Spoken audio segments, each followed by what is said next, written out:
नमस्कार दोस्तों, daily market analysis में आप सभी का एक बार फिर से स्वागत है। सबसे पहले हम बात करेंगे निफ्टी 50 इंडेक्स की, लेकिन उससे पहले बात करेंगे मार्केट के बिहेवियर की।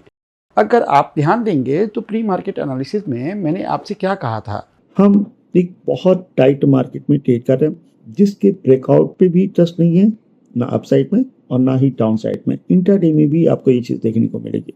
बाजार पूरा ऊपर जाता है, गिर जाता है, वहाँ से बाजार नीचे आता है, ब्रेकआउट देता है और उसके बाद पूरा रिवर्स हो जाता है। तो अगर आप एक रिवर्सल ट्रेडर हैं, रिवर्सल कॉन्सेप्ट को फॉलो करते हैं, तो आपके लिए यहाँ पर फिर भी सर्वाइवल है।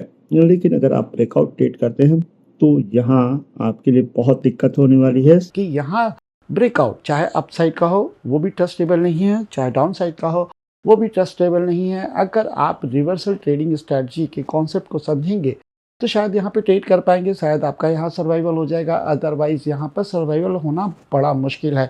जो भी लोग आज तक बाय अबव सेल विंडो पे ट्रेड करते थे उनके लिए ये दिक्कतें बहुत ज़्यादा बढ़ गई हैं और इसका सिंपल सा रीज़न है। ठीक है, बाजार वीकली टाइम फ्रेम में एक रेंज में है, डेली टाइम फ्रेम में एक रेंज में है, आवरली टाइम फ्रेम में एक रेंज में है, 15 मिनट के टाइम फ्रेम में एक रेंज में है, 5 मिनट में आप इंट्राडे प्लान कर रहे हो। तो आप खुद समझो कि जब सारे टाइम फ्रेम अलाइन हैं कि बाजार एक रेंज के अंदर है तो वो हमेशा क्या करेगा, दोनों तरफ मूव देगा। आपको लगता है कि ये आज का दिन है, शायद इसी वजह से बोल रहे हैं, अक्सर ऐसा नहीं होता। तो आप यहाँ देख लो, पूरा नीचे पूरा ऊपर, फिर यहाँ देख लो, पूरा ऊपर पूरा नीचे, फिर आप पीछे चले जाओ, आपको क्लियर आइडिया हो जाएगा कि ये बाजार किस टाइप का है। और इस बाजार में जब बात होती है रिवर्सल ट्रेडिंग की तो कैसे की जाती है, मैंने इसके ऊपर एक डिटेल वीडियो बनाया है। मैं टीम से कह भी दूंगा कि आई बटन में आपको लिंक मिल जाएगा, आप जाकर वो वीडियो देख सकते हो। सिंपल सा कॉन्सेप्ट होता है कि आपको ट्रेड के लिए बैठना पड़ेगा, पहली चीज़ तो ये है।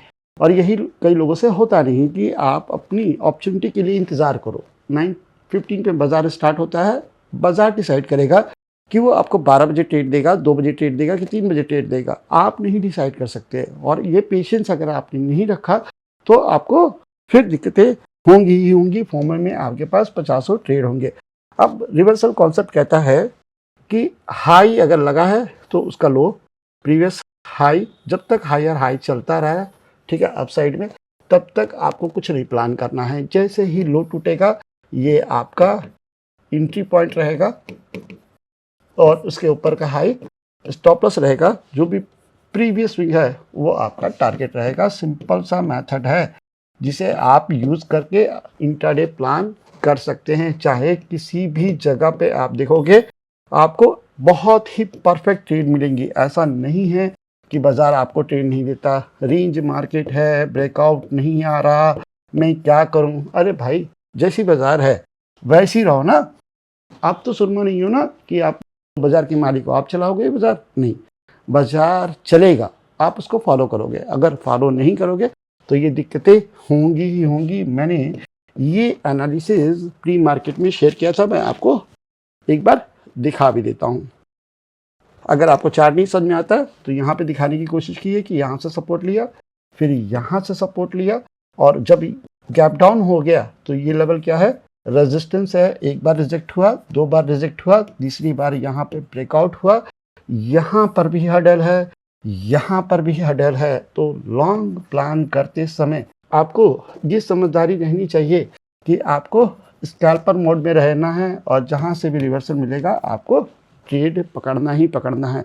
आप मुझे बता दो, क्या यही चार्ट आपके साथ मॉर्निंग में नहीं शेयर किया गया? लेकिन आप कंफ्यूज हो गए, ठीक है, आप जल्दबाजी करोगे और जब भी आप ऐसा करते हो तो फिर लॉसेस होते हैं। अभी आप लोग शिकायत करने वाले हो एक चीज़ की, उसके बारे में भी मैं बात कर देता हूँ, ठीक है, क्योंकि आज एक ट्वीट शेयर किया गया था सेंसेक्स का यहाँ पर, ठीक है। इसकी कैलकुलेशन की गई थी कि इस जगह पर हम पोजीशंस बनाएंगे। अब मैंने सेंसेक्स का कॉल दिया था, मुझे ठीक तरीके से लेवल याद नहीं, मेरे ख्याल से 210 के आसपास दिया था जहाँ तक, ठीक है, 210 या 220 रुपीज़ के आसपास। और इसका स्टॉप लॉस रखा था 200 रुपये। पहले 180 था, थोड़ा सा मूव आया, इसको चेंज करके 200 कर दिया। अब आप जाके देखना ये 340 का हाई मारा है। अब क्या किया मैंने, इसको पब्लिक ग्रुप से हटा दिया। और इसका एक रीज़न मैं बता देता हूँ कि कल हमने सीम लॉजिक पे ट्रेड दिया था, ठीक है, वो गया भी, लेकिन क्या किया कि यहाँ से दिया था और ये स्टॉप लॉस था तो उधर मार के पूरा ऊपर खींच गया, तो हमारा स्टॉप लॉस हिट हो गया। और उस पर आप लोगों ने इतना प्यार दिया ना कि मैंने कहा कि यार इन सब चीज़ों को पब्लिक में शेयर करने का कोई मतलब ही नहीं है। There is no sense to share a single trade with public, because उनको सिर्फ पैसा बनाना है। मैं अच्छा रहूँगा तो मेरे को भगवान बना देंगे और मैं गलत हो जाऊँगा तो मेरे को शैतान बना देंगे। तो भैया ना मुझे भगवान बनना है ना मुझे शैतान बनना है, मेरा दोनों में से कोई इंटेंशन नहीं है। मुझे कुछ नहीं चाहिए आपसे। आपको लॉजिक के साथ ट्रेड शेयर करना मेरा काम है, मैं अपनी रिस्पॉन्सिबिलिटी समझता हूँ और वो मैं आपके साथ शेयर करता हूँ। और ये ट्रेड उठाकर मैंने अपने प्रीमियम ग्रुप में शेयर की और वो वहाँ से चली, ठीक है। तो बाज़ार में आपके पास ये भी अपॉर्चुनिटी है, अगर आपकी समझदारी है, आपके पास समझ है, अगर नहीं है तो ये भी अपॉर्चुनिटी है। ऐसा नहीं है कि बाज़ार आपको अपॉर्चुनिटी नहीं देता है, उसके लिए बैठना पड़ता है, ठीक है। तो ये एक नरेशन था कि निफ्टी 50 इंडेक्स इस समय टफ क्यों है, क्यों ये इस तरीके से बिहेव कर रहा है, इस समय हमें क्या करना चाहिए, किस तरीके से अपने ट्रेड सेटअप रखना चाहिए और उसके लिए ज़रूरी क्या क्या है। ये कोई लेक्चर नहीं है, ये सर्वाइवल ऑफ द मार्केट है। मार्केट में इस तरीके से आप सर्वाइवल करेंगे। और अब हम बात करेंगे सेकंड चैप्टर की, और वो है कि कल क्या होगा, और यही सबसे बड़ा सवाल है। अब आप देखो कि क्लोजिंग है 23,216, ठीक है। इन सब चीज़ों का कोई मतलब नहीं बनता, तो हम, क्योंकि ये आज के लिए थी, आज का दिन ख़त्म हो गया, तो हम इसको क्या करते हैं, डिलीट करते हैं, ठीक है। अब हमारे पास रॉ डेटा है, हमें मालूम है कि ना कोई हाई सस्टेन करता है, ठीक है, और ना ही कोई लो सस्टेन कर रहा है। तो इस जगह पे करें क्या, यहाँ पे देख लेना, यहाँ पे एकोमुलेशन हुई है, ठीक है। लेवल है आपका 23,170, ठीक है, 23,170। अगर ये गया तो आपके पास इतना छोटा सा रूम है, कितने का, 23,100 मान लीजिए आप, बहुत छोटा सा रूम है। तो 70 पॉइंट का ट्रेड बनेगा, और उसके लिए भी कंडीशन है कि आप फ्लैट ओपनिंग देखेंगे तो ये लेवल वैलिड है, ठीक है, और वो भी 70 पॉइंट का ट्रेड है। 23,100 पर जाकर हमें फिर से चेक करना पड़ेगा कि इस सपोर्ट एरिया पे बाजार क्या ये बना रहा है, तो वहाँ से हम रिवर्सल प्लान करेंगे, ठीक है। यह 23,100 जो कि सपोर्ट एरिया है, क्या बाजार वहाँ पर लो ब्रेक कर रहा है, तो हम एक नया ट्रेड प्लान करेंगे शॉर्ट का, जिसकी टारगेट रहेंगे 23,050 और 23,000, ठीक है। फिर हम यहाँ तक के लिए ट्रेड कर सकते हैं। मेरे कहने का मतलब है कि आप पीसेस में ट्रेड करो, ठीक है। बैठने की विद्या जो आपने सीखी है ओवर टाइम, जो कोविड से लेकर आप आए हैं, ठीक है, वो यहाँ नहीं चलेगा। ये मार्केट आपको ट्रेडर बनाएगा, ठीक है, आपको लूज़र नहीं बनाएगा। लेकिन उसके लिए इस मार्केट में आपको सरवाइव करना पड़ेगा, क्योंकि ये सबसे टफेस्ट मार्केट है। बाजार ऊपर जा रहा है सब ट्रेड कर लेते हैं यार, बाजार नीचे जाता है सब ट्रेड कर लेते हैं। बाजार जब दोनों तरफ डांस करता है तो फिर वही ट्रेड कर पाता है जिसके पास इसको साधने की विद्या है। अगर ये नहीं होगी तो भूल जाइएगा, आप ये देखने के लिए बचेंगे या आप ये देखने के लिए बचेंगे, बीच में ही बाजार आपको मार मुर के ख़त्म कर देगा, गाड़ देगा, समझ में ना। तो ये चीज़ें रहेंगी और इसी तरीके से आपको ट्रेड करना चाहिए। अब लॉन्ग का जो लेवल है वो आप ध्यान दो, ठीक है। वो मैं आज थोड़ा सा एग्रेसिव होऊंगा, वो मैं यहाँ से निकालूंगा इस ब्लॉक से, ठीक है। और ये ब्लॉक है 23,300, क्लोजिंग है 23,216 की, ठीक है। आपके पास 170 का लेवल दिया ही है ऑलरेडी। 23,300 के ऊपर आप यहाँ पर 23,400 के लिए इंट्राडे में प्लान कर सकते हैं। इसके ऊपर गया तो फिर 500 भी आपको देखने को मिलेगा। कोई प्रेडिक्शन नहीं है, बाजार ऊपर जा रहा है बाजार नीचे जा रहा है, इससे कोई मतलब नहीं है। इंट्राडे करते समय आप ये चीज़ें ध्यान रखिएगा। अब बात कर लेते हैं थंबनेल की, जिसमें मैंने कहा क्या बाजार गिरने वाला है। तो सवाल है, और ये सवाल बहुत ही वाजिब है, क्योंकि इस जगह पर 23,000 पर कुछ ऐसा है जो बार बार इसको होल्ड कर रहा है। लेकिन अगर आप सोच के देखो कि कोई बैड न्यूज़ आ जाए, क्योंकि न्यूज़ से ही टूटेगा ये, ऐसे प्राइस एक्शन के हिसाब से नहीं टूट रहा है, क्योंकि आप देखोगे तो हमेशा यहाँ से बाउंस आ जा रहा है, तो कोई ना कोई तो एक्यूमुलेट कर रहा है। अब इस जगह पर अगर कोई बैड न्यूज़ आए जियो पॉलिटिक्स में, तो फिर हम डाउन साइड मारेंगे। ठीक है, मैं यहाँ पर सिचुएशन के हिसाब से बता रहा हूँ, और बार बार बाजार ऊपर नीचे कर रहा है ना, तो कहीं ना कहीं ये रिवर्सल अपसाइड पे भी मार सकता है और डाउन साइड में भी मार सकता है, अगर हम नेचुरल प्राइस एक्शन की बात करें। लेकिन जरा सोच के देखो कि अगर बैड न्यूज़ आ गई तो क्या, तब क्या होगा? तब तो डाउन साइड मारेगा और वो ट्रेड हमको मिलेगा भी नहीं, क्योंकि वो ओवरनाइट ही आएगा। हम इस ऐसे टाइम जोन में रहते हैं कि सारी दुनिया को हम फॉलो करते हैं, हमको कोई फॉलो नहीं करता। ये बड़ी आयरनी है। अब यूएस मार्केट 7 बजे खुलेगा, कुछ न्यूज़ आ गई, खट से गिर जाएगा, सवेरे उठेंगे हमें क्या डाउन देखने को मिलेगा। तो उसको तो हम प्लान नहीं कर सकते, ठीक है। और ये भी नहीं प्लान कर सकते कि भाई इंट्राडे में उस न्यूज़ को फॉलो करें, क्योंकि बाजारों न्यूज़ के हिसाब से चलनी होती है और रात भर में चल गई होती है और वो हमें मिलती नहीं। दिन में सवेरे हमें अपनी ट्रेड्स को ही फॉलो करना है, जो मैं अक्सर आपको डेली मार्केट एनालिसिस में सिखाता हूँ। ठीक है, 23,300 याद रखिएगा और 23,170 याद रखिएगा। ये दो लेवल्स बहुत ज़्यादा इंपॉर्टेंट होने वाले हैं। इतना क्लियर हो गया। अब इसी डेटा को लेके जाते हैं हम ऑप्शन चेन पे, कंफर्म करते हैं कि क्या चल रहा है भाई ऑप्शन चेन में, कुछ ऐसा जो हमें नहीं दिख रहा है चार्ट पे। तो आप सबसे पहले कॉल साइड में देख लेते हैं कि रेजिस्टेंस कहाँ पर है। ठीक है, अब सबसे ज़्यादा जो OI है ना, पहला है 56 लाख कॉन्ट्रैक्ट, कहाँ पर 23,300 पे, जो इस समय प्राइस चल रहा है वो चल रहा है 214 यानी 100 पॉइंट ऊपर, और दूसरा है आपका 23,400 पे। अब इसमें चेंज इन OI है 24 lakh, which is around 40% from the total contracts, यानी करीब 40% ऐड हुए हैं, लेकिन यहाँ पर 50% ऐड हुए हैं। तो इम्पोर्टेंट रेजिस्टेंस क्या रहने वाला है 23,400। अगर किसी तरीके से प्राइस 23,400 पर, ठीक है, गैप अप गैप डाउन या शुरुआत में बहुत तेज मूव के साथ इस लेवल पे ओपन हो, तो आपको ऑप्शन चेन पे जाकर जो आज का डेटा है उससे मैच करना पड़ेगा। भाग रहे हैं, अगर नहीं भाग रहे हैं तो प्राइस चार्ट पर कुछ इस तरह का पैटर्न मिले तो वहाँ से आप रिवर्सल ट्रेड प्लान कर सकते हैं।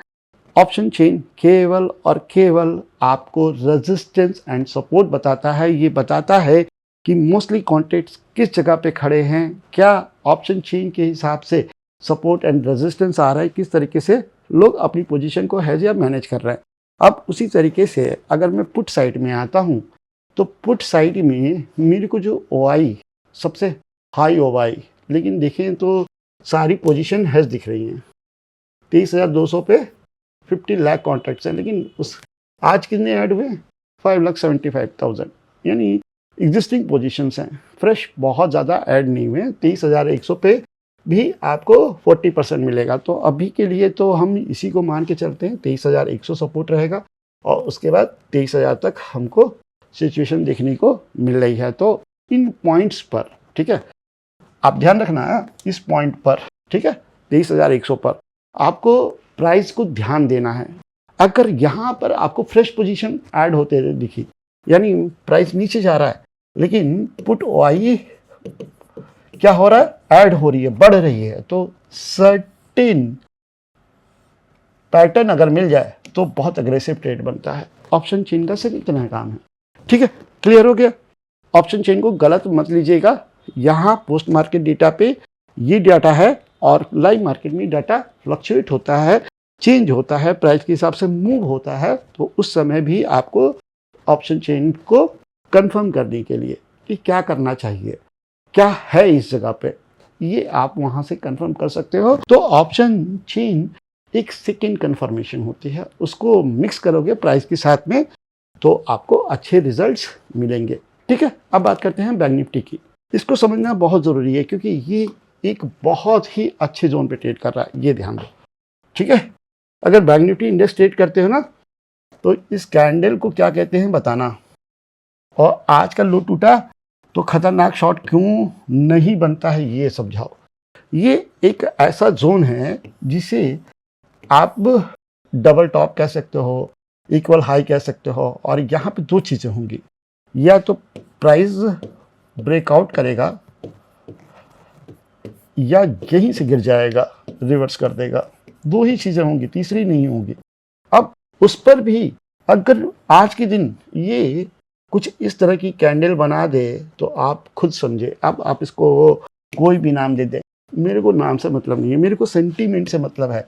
यहाँ पर हुआ क्या, बायर ने पूरा ऊपर खींचा, लेकिन मार्केट क्लोज होते होते कहाँ से सेलर इतने आ गए कि उन्होंने यहाँ पे ले जाके क्लोज किया। तो इस जगह पर सेलर्स की फ्रेश एंट्री दिखाई दे रही है अगर डेली चार्ट में जाएं तो।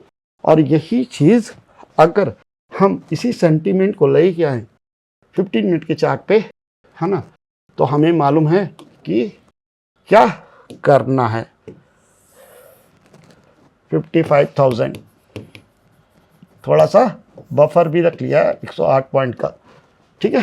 55,000 के नीचे हमारा शॉर्ट बनेगा, लेकिन अगर ऊपर गया प्राइस, यहाँ पर इसको ब्रेक करता है 55,320 को, ठीक है, तो आज के सेंटीमेंट को क्या कर देगा, ख़त्म कर देगा। और फिर से ये कैंडल बनी है और इसी के अंदर दूसरी कैंडल बन जाएगी। तो ये जो लेवल है वो है 55,320, जिसकी टारगेट है आपके 55,500 एंड 600, और 55,000 जो कि आज के सेंटीमेंट का कंफर्मेशन है, ये ही आपको एक ट्रेंड बनाकर देगा। और यहाँ पर आप एग्रेसिव ट्रेड प्लान कर सकते हो।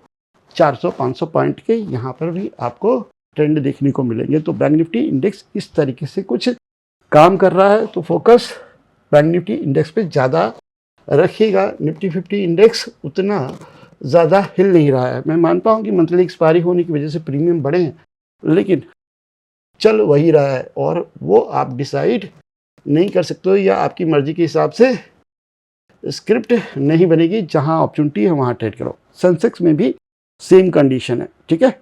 अब इसको भी 5 मिनट के चार्ट में वापस लेके आते हैं और फिर देखते हैं कि लेवल क्या है। तो लेवल निकलता है 73,800, राइट।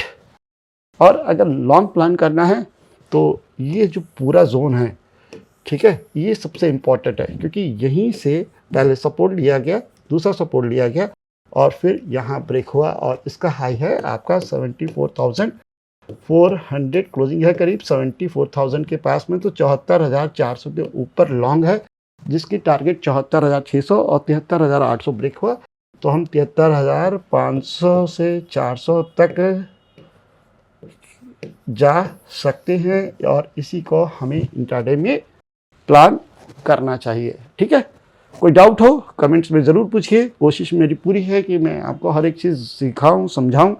और आज का जो इंसिडेंट हुआ टेलीग्राम पर, उसके लिए सॉरी। मैं थोड़ा नहीं चाहता था यार, ऑनेस्टी के साथ बोलूँ, मैं नहीं चाहता कि आपके प्रॉफिट में मैं पार्टिसिपेट करूं, उसी तरीके से मैं नहीं चाहता कि मैं आपके लॉस में पार्टिसिपेट करूं। आप लोगों ने जो कल क्रिटिसिज्म किया लॉस का, वो जायज़ है, मैं डिज़र्व करता हूं, और इसी वजह से मैं सोचता हूं कि यार वो गलतियाँ ना हो। बाकी आप बताओ, गलत किया कि सही किया, कमेंट्स में ज़रूर लिखिएगा, और अगर कोई क्वेश्चन हो तो ज़रूर पूछिएगा। तब तक के लिए आज्ञा दीजिए, मिलते हैं नेक्स्ट वीडियो में। थैंक यू, नमस्कार, धन्यवाद, जय हिंद।